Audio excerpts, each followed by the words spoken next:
USA to complete his doctoral studies, but left his heart and soul in Bangladesh. He left his home in Bangladesh to struggle thousands of miles away from home. He believed that it would never be easy to find a home away from home, but with his doctoral journey, he began a new chapter in his book, The American Life, authored by our very own nuclear physicist, ladies and gentlemen, Taufique Hassan.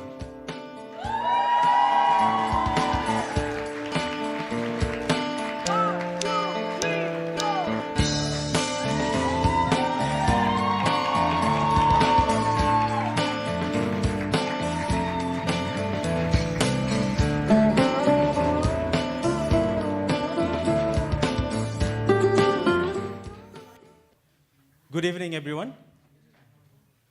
So my US journey started when my plane landed in Los Angeles airport. It was a Sunday afternoon, August 2009. I just said goodbye to my friend who was with me on the flight from Dhaka to Los Angeles. As soon as he left, suddenly, I felt alone. I felt lost.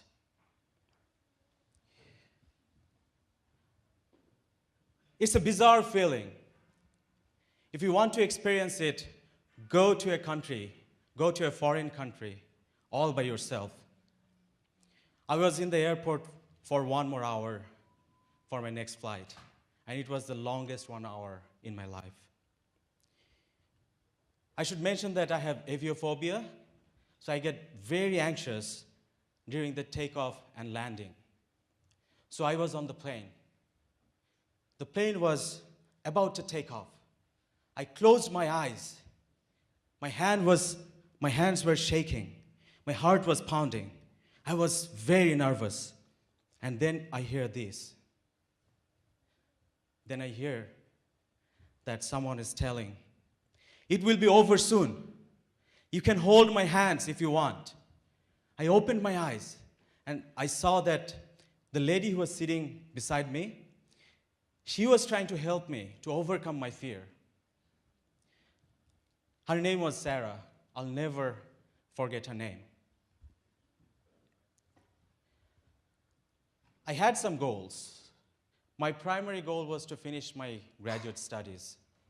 But I also wanted to experience the American life. I rented a room in a very beautiful New Orleans house. My landlady, Barbara, she is one of the most kind and loving person I have ever met. Even though I rent just one room, I was allowed to study anywhere in that house. And it happened so many times that she would cut apples for me and she would bring it to me when I was studying. My mom used to do that. She would invite her friends to watch the Sunday footballs. By the way, New Orleans is crazy about their football team, the Saints. Soon enough, I started loving football. That season, Saints won the Super Bowl, and the city went insane. This reminded me of the time when Bangladesh won a championship and was qualified for the World Cup. And I realized that the emotions of the general people in New Orleans is not that much different from the emotions of the general people in Bangladesh. After finishing my graduate studies, I moved to Maryland for my thesis research. And I started doing more outdoor activities like camping, hiking, road trips. It was then when the true natural beauty of the US started to unfold before my eyes. I had fear of height, but I learned how to overcome that. I want to share a story from one of my hikes that I took in Franconia Ridge Loop Trail in White Mountains. According to National Geographic, it is one of the top 10 most beautiful hike in the whole world. and it is the hardest one that I have ever taken. We were 3 friends, 3 people in our group on that hike, and we started a little late on that day, and that was a mistake. When we reached at the top of the hike, top of the mountain, about 4,000 feet high, it was already 3 p.m. That means when we come down, it'll be dark. We started coming down and realized that the hike downhill is even harder than the hike uphill. Soon it became very dark, and we had to turn on our phone flashlights because we didn't take any headlamps with us. And we had to hold rocks when we were coming down, so it was very inconvenient to hold the phones on our hands. And it was getting very cold. So we were coming down, and we were realizing that if our phones die, then we'd be trapped in the mountain forest for that night. And we were very tired from our previous 7 hours of hiking. We were taking short breaks. In one of our breaks, we were sitting on a boulder, very scared. Then we saw someone with a headlamp coming towards us. When that person came very close to us, she was telling, "Guys, you will be able to do it. You only have 2 more hours of hiking."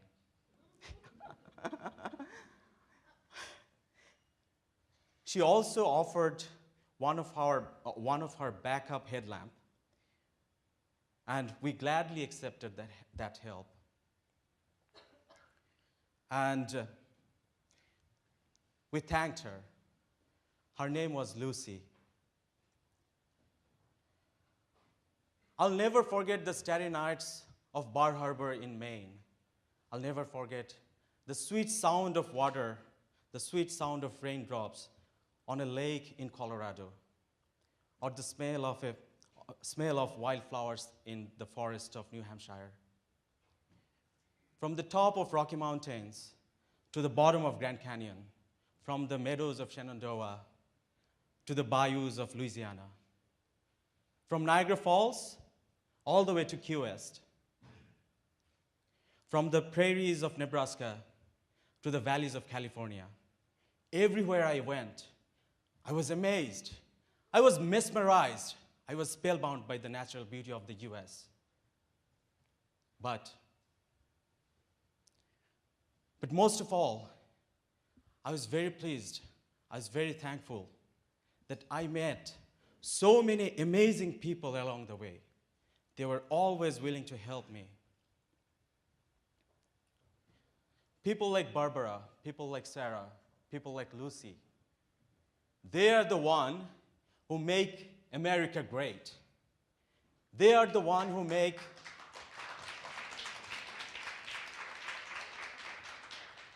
They are the one who make immigrants like us feel the US as their home away from home. So if any one of you here today ever feel alone, ever feel lost, please remember, you are not. Thank you, everyone. Merry Christmas.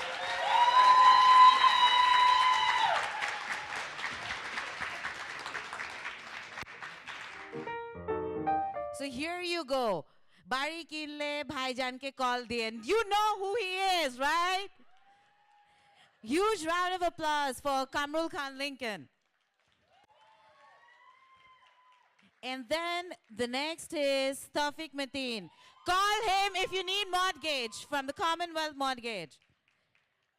Then we have Dr. Faisal Islam. A huge round of applause for this mentor who's helped us. And then thank you so much for sponsoring this event and being with us tonight.